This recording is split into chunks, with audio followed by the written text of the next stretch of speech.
بسم اللہ الرحمن الرحیم۔ کیا 5,500 سال پہلے فنا ہونے والی ایک قوم کو ایٹمی تابکاری کے ذریعے عذاب دیا گیا تھا؟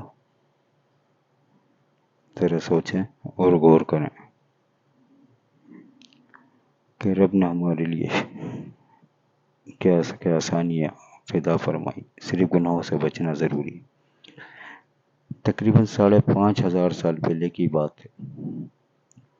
ایک بہت ہی زبردست قوم ہوا کرتی تھی۔ وہ لوگ سائنسی ترقی اور ٹیکنالوجی کے لحاظ سے ترقیوں کے معراج پر تھی۔ وہ لوگ پہاڑوں کو اس خوبصورت طریقے سے تراش کر مضبوط ترین محلات اور تعمیرات کیا کرتے تھے کہ آج کی سائنس ان کی عقل و دانش پر اش کر اٹھے۔ وہ لوگ اس قدر ذہین اور ماہرین تعمیرات تھے کہ اللہ کے مقابلے نعوذ باللہ میں جنت بنا دیا کرتے تھے۔ وہ انتہائی طاقتور، قداور اور جینیس تھے۔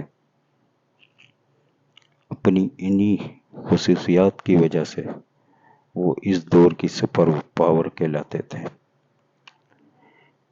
اپنی تعمیر اور تعمیرات، اپنی ترقی اور خصوصیات کی وجہ سے سرکش ہوتے چلے گئے۔ وہ خدا وحدہ لا شریک کے وجود سے منکر ہو گئے تھے۔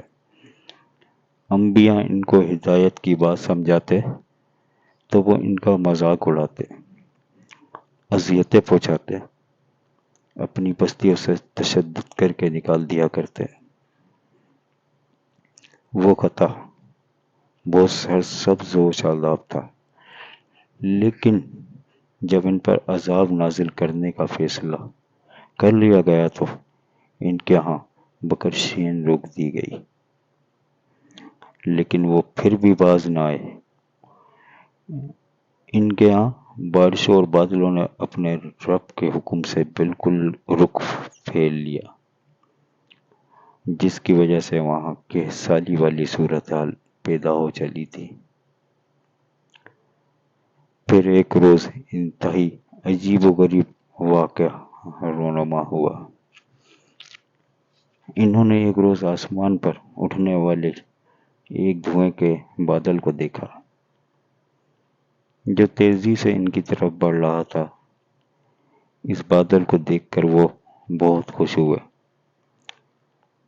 اور سمجھے کہ ان کی قحط سالی ختم ہو گئی ہے۔ یہ بادل خوب برسے گا اور ایک بار پھر ان کے ہاں ہریالی اور سبزے کا دور دورہ ہو جائے گا۔ لیکن یہ بادل قہر برسانے والا تھا۔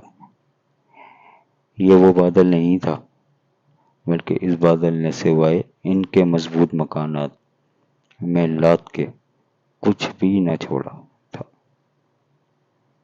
قرآن پاک میں اس واقعے کا ذکر کچھ اس طرح ملتا ہے۔ پھر جب انہوں نے اسے دیکھا، وہ ایک ابر ہے، ان کے میدانوں کی طرف بڑھا چلا آ رہا ہے۔ کہنے لگے، یہ تو ابر ہے جو ہم پہ برسے گا۔ نہیں، بلکہ یہ وہی ہے جسے تم جلدی چاہتے تھے، یعنی آندھی جس میں دردناک عذاب ہے۔ وہ اپنے رب کے حکم سے ہر ایک چیز کو برباد کر دے گی۔ بس وہ صبح کو ایسے ہو گئے کہ سوائے ان کے گھروں کے کچھ نظر نہ آتا تھا۔ ہم اسی طرح مجرم لوگوں کو سزا دیا کرتے ہیں۔ سورہ احقاف 2:4-2:5۔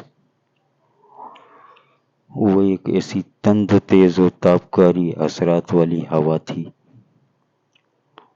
جس نے ہزاروں سال گزرنے کے بعد بھی اس قطع زمین کو آباد نہ ہونے دیا تھا۔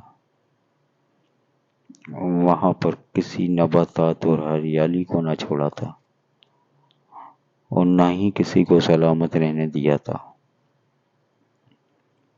وہ ہوا جہاں سے گزرتی انسانوں کے جسم سے گوشت کو اتار کر صرف ہڈیوں کا بنجر رہنے دیتی تھی۔ ایٹمی حملے کی طرح انسانوں کے جسموں کا گوشت پگھل کر بہام میں تبدیل ہو گیا۔ وہ ہوا ایسی بھانس کر دینے والی تھی جسے تابکاری کسی جگہ کی زمین کے اندر تک اثر کر کے اس کو بھانس کر دیتی ہے، کسی چیز کو پیدا نہیں ہونے دیتی۔ اللہ تعالیٰ قرآن حکیم میں ارشاد فرماتا ہے،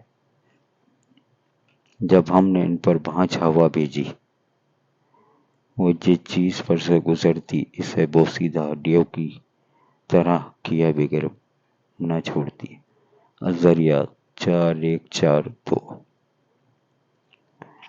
اس تابکاری نما ہوا نے ان کے جسموں کو گوشت کے بغیر بوسیدہ ہڈیوں جیسا بنا دیا۔ سب کچھ مٹ گیا، نہ نخلستان رہے، نہ خوشنما باغات، نہ سبزہ، ہر طرف اڑتی ریت اور انسانی ڈھانچے رہ گئے۔ یہ پورا خطہ خالی ہو گیا۔ آج بھی یہاں دور دور تک صرف ریت اڑتی نظر آتی ہے۔ آج کے زمانے میں اس خطے کو ربہ خالی کے نام سے پکارا جاتا ہے۔ 4000 سال گزر گئے۔ ایک روز اسی علاقے سے دنیا کے بہترین انسانوں کا ایک لشکر گزرا، جس کی قیادت کائنات کے سب سے بہترین انسان کر رہے تھے۔ لشکر ایک طویل مسافت طے کر کے آ رہا تھا۔ اہل لشکر نے اس خطے میں کچھ کھنڈرات دیکھے تو وہاں کچھ دیر رک کر آرام کرنے اور کھانے پینے کا ارادہ کیا۔ وہیں ایک کنواں بھی موجود تھا۔ اہل لشکر نے کنویں سے پانی پی لیا۔ وہاں کچھ خشک لکڑیاں اکٹھی کی لی، ان کو جلا کر روٹی اور سالن تیار کرنے لگے۔ جب دو جہاں کے سردار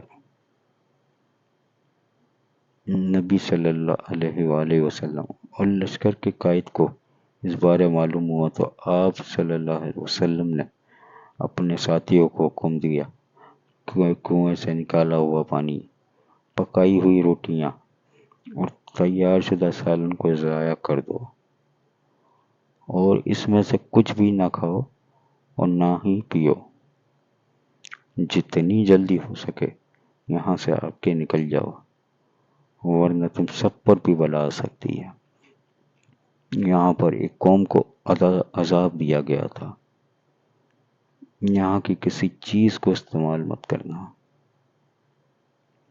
یہ کھانا جو ایک بڑے لشکر کے لیے تیار کیا گیا تھا بہت بڑی مقدار میں تھا، لیکن آپ حضور صلی اللہ علیہ وسلم کے حکم پر سارے کا سارا ضائع کر دیا گیا۔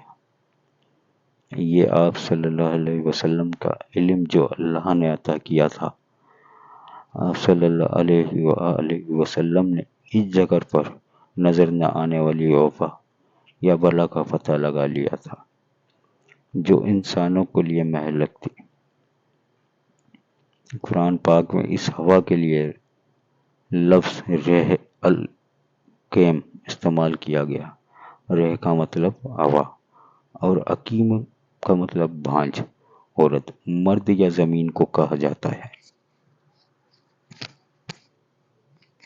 علماء کرام اس لفظ بھانج ہوا کے معنی عرصہ دراز تک تلاش کرتے رہے، لیکن ایسی بھانج ہوا کے بارے میں نہ جان سکے جو اتنی ہلاکت خیز تھی کہ جسم سے گوشت پگھلا کر ہڈیوں کو بوسیدہ کر دے، اور اس جگہ پر موجود ہر چیز کو ایسا بھانج کر دے کہ وہاں ہزاروں سال بعد بھی کوئی چیز کچھ نہ پیدا کر سکے۔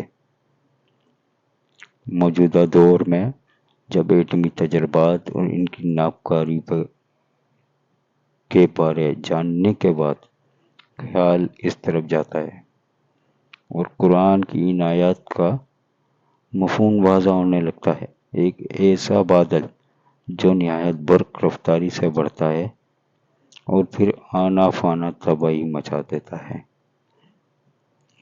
کسی کو سنبھلنے کا موقع ہی نہیں دیتا۔ پھر اس کے بعد ایک ایسی بھانجاوا جو سب کچھ ختم کر کے ہزاروں سال تک وہاں کچھ پیدا نہیں ہونے دیتی۔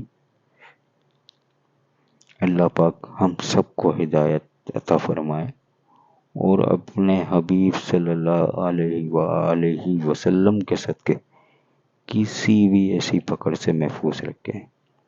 آمین ثم آمین یا رب العالمین۔ واللہ اعلم۔